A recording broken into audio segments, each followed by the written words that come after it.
کے اندر ہے، ابھی بھی ہے۔ اب اگر ملحدین اگر ابھی بھی اگر وہ جو ایتھیسٹ یہ سوال کریں کہ اس مجرم کو سزا دینے سے کیا حاصل، تو میں آخر میں ایک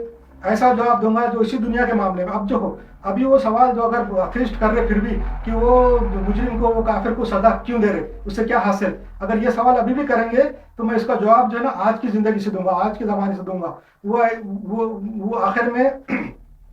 وہ اگر ملحدین یہ سوال کریں کہ اس مجرم کو سزا دینے سے کیا ملتا، تو میں آخر میں ایک جواب ایسا دوں گا جو اسی دنیا کے معاملات سے تعلق رکھتا ہے، کیونکہ میں ایتھیسٹ کو کوئی جواب ایسا نہیں دینا چاہتا جو کسی مذہب کتاب سے ماخوذ ہے، کیونکہ ملحدین تو کسی مذہب کو مانتے نہیں، وہ تو صرف حقیقت کو مانتے ہیں اور سائنس کو مانتے ہیں اور منطق کو مانتے ہیں۔ اس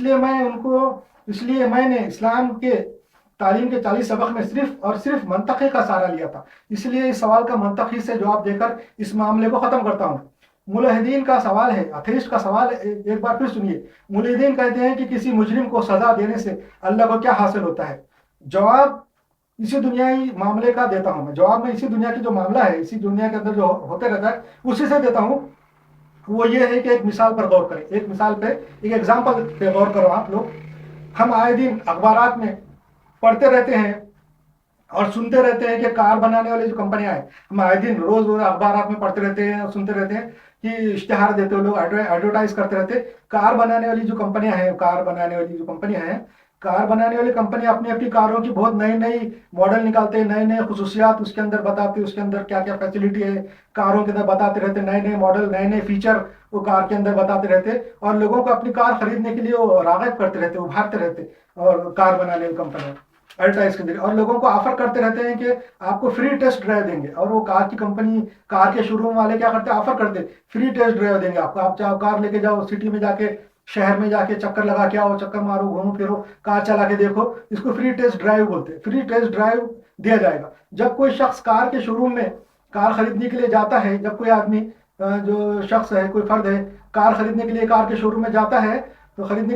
وہاں کے ملازمین اس شخص کو اپنی نئی کار کی فری ٹیسٹ ڈرائیو بھی دیتے ہیں، فری اس کے کوئی ڈاکومنٹ لے لیتے، کوئی لائسنس لے لیتے، بولتے تم جاؤ سٹی میں جا کے چکر مار کے آؤ۔ ملازمین جب کوئی شخص کار کے شو روم میں کار خریدنے کے لیے جاتا ہے تو وہاں کے ملازمین اس شخص کو اپنی نئی کار کا فری ٹیسٹ ڈرائیو بھی کرنے دیتے ہیں۔ وہ شخص کار لے کر شہر میں چکر لگانے چلے جاتا ہے، وہ شو روم والے اس شخص کو کار کو شہر میں چکر مارنے کے لیے لے جانے دیتے ہیں۔ دیکھو یہ آج کی دنیا کے معاملے کا میں مثال دے رہا ہوں، ایگزامپل دے رہا ہوں۔ دیکھیے وہ شخص کیا کرتا ہے، وہ گاڑی لے کے سٹی میں چکر مارنے کے لیے چلے جاتا ٹیسٹ ڈرائیو کے واسطے۔ جب وہ شخص کار کو اچھی طرح چلا کر دیکھ لیتا ہے اور پوری طرح مطمئن ہو جاتا ہے، پوری طرح سیٹسفائی ہو جاتا ہے، اس کے فیچر اس کے معلوم ہو جاتے کار کے اس کو، اور پھر مطمئن ہو جاتا، تو وہ کار خرید لیتا ہے، وہ آ کے کار خرید لیتا ہے، جو بھی ہے فائننس ہے، پیسوں سے، کیش میں ہے، جو بھی ہے وہ کار خرید لیتا ہے، مطمئن ہو جاتا ہے، اس کو اطمینان ہو جاتا ہے، سیٹسفائی ہو کے جب کار کا ٹیسٹ ڈرائیو دینے کے بعد آ کے خرید لیتا کار، تو اس شخص کو شو روم والے کار دے دیتے ہیں، قیمت میں بھی سہولت دے دیتے ہیں، اور عزت تکریم کرتے ہیں، اس کو اور بھی فیسلٹی دیتے، اور وہ کار لے کے چلے جاتا اور بس عائش کرتا، گھومتا اپنی نئی کار میں گھومتے رہتا۔ یہ اس کا ہو گیا نتیجہ۔ مگر اگر دوسرا سینیریو کیا ہے، مگر کوئی شخص ایسے ہی کسی شو روم میں گیا